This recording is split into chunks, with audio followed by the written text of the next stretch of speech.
सुमित्रा, गांव की बेटी। सुमित्रा एक छोटे से गांव में रहती थी। वह एक साधारण लड़की थी। उसका दिल बहुत बड़ा था।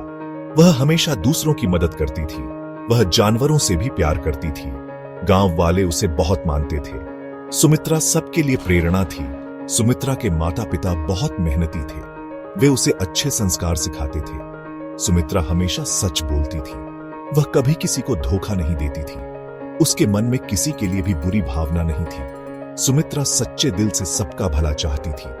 हर सुबह सुमित्रा पक्षियों को दाना खिलाती थी। फिर वह अपनी मां का हाथ बटाती थी।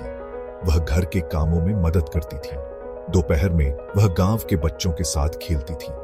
शाम को वह अपने परिवार के साथ समय बिताती थी। सुमित्रा का जीवन सरल और खुशहाल था। डरावना किला। गांव के बाहर एक पुराना किला था। यह किला बहुत बड़ा और डरावना था। लोग कहते थे कि इस किले में एक चुड़ैल रहती है। किले के आसपास जाने से लोग डरते थे। कई सालों से इस किले में कोई नहीं गया था। रात को किले से अजीब आवाजें आती थीं। कुछ लोगों ने रोशनी भी देखी थी। गांव में यह कहानी बहुत मशहूर थी। बच्चों को डराने के लिए यह कहानी सुनाई जाती थी। सुमित्रा ने भी यह कहानी सुनी थी, लेकिन वह डरती नहीं थी। वह जानती थी कि डर से कुछ हासिल नहीं होता। एक दिन सुमित्रा के गांव में एक बुजुर्ग आए। उन्होंने बताया कि किले की चुड़ैल ने उनके बेटे को पकड़ लिया है। गांव वाले डर गए। वे मदद करना चाहते थे, लेकिन डर के मारे चुप रहे। सुमित्रा ने फैसला किया कि वह मदद करेगी।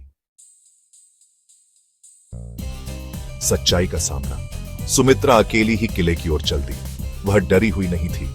उसके मन में सिर्फ मदद करने का ख्याल था। किले का दरवाजा टूटा हुआ था। अंदर अंधेरा था। सुमित्रा धीरे धीरे अंदर गई। अचानक सुमित्रा ने एक परछाई देखी।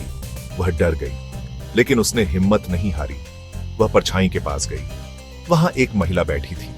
उसका चेहरा बहुत उदास था। सुमित्रा ने पूछा, आप कौन हैं? महिला ने कहा, मैं इस किले की रानी हूं। मेरा नाम रानी रूपा है। सुमित्रा को यकीन नहीं हुआ।